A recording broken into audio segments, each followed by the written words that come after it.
নমস্কার বন্ধুরা, মৌসুমি রান্নাঘরে সবাইকে স্বাগত। আজ আমি আবারও একটা নিরামিষ রেসিপি নিয়ে হাজির হয়েছি।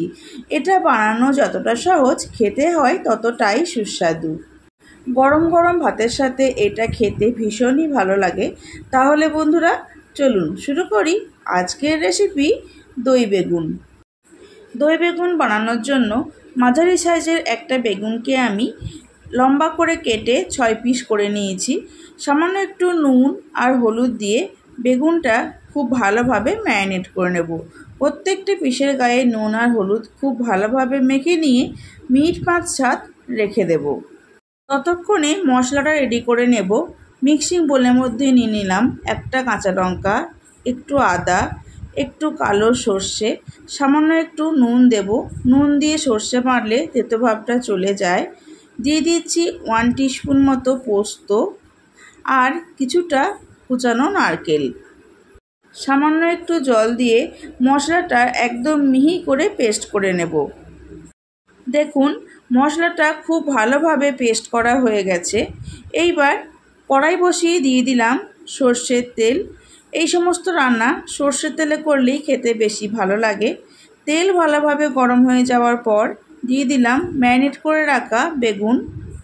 গ্যাসের ফ্লেমটা হাইতে রেখে উল্টে পাল্টে বেগুনটা খুব ভালোভাবে ভেজে নেব। লো ফ্লেমে বেগুন ভাজলে বেগুনটা বেশি নরম হয়ে যাবে আর অনেকটা পরিমাণে তেল টেনে নেবে। তাই হাই ফ্লেমে বেগুনটা একদম লাল করে ভেজে নিতে হবে। দেখুন বেগুনটা একদম লাল করে ভাজা হয়ে গেছে। এইবার তেল থেকে তুলে নিচ্ছি।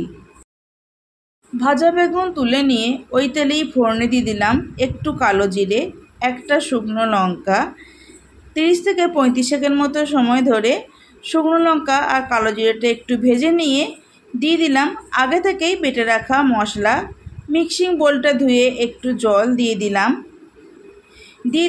স্বাদ মতো নুন।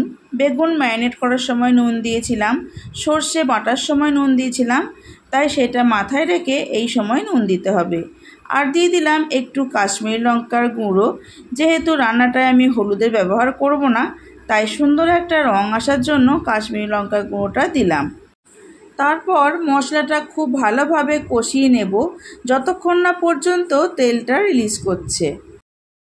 প্রায় 3 থেকে 4 মিনিট মতো সময় ধরে মশলাটা কষিয়ে নিয়েছি। দেখুন তেলটা ভালোভাবে রিলিজ করে দিয়েছে আর মশলাটা দানা দানা হয়ে গেছে। এই সময় দিয়ে দেব 50 গ্রাম ফেটানো টক দই।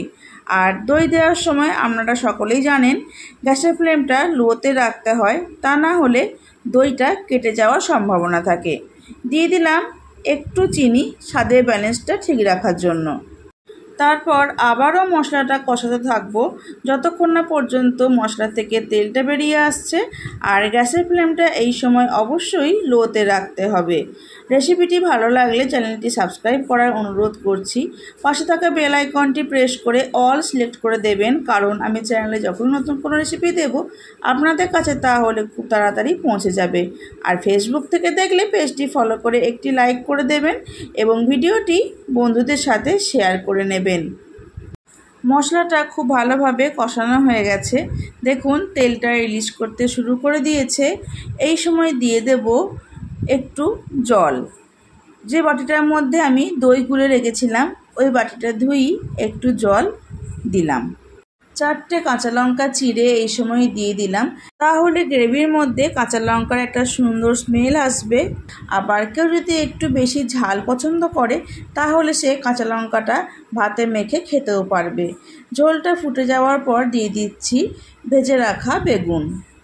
ভাজা বেগুন দেওয়ার পর একটু নাড়াচাড়া করে নিয়ে গ্যাসের ফ্লেমটা লো টু মিডিয়ামে রেখে ঢাকা দিয়ে 4 থেকে 5 মিনিট রেখে দেব।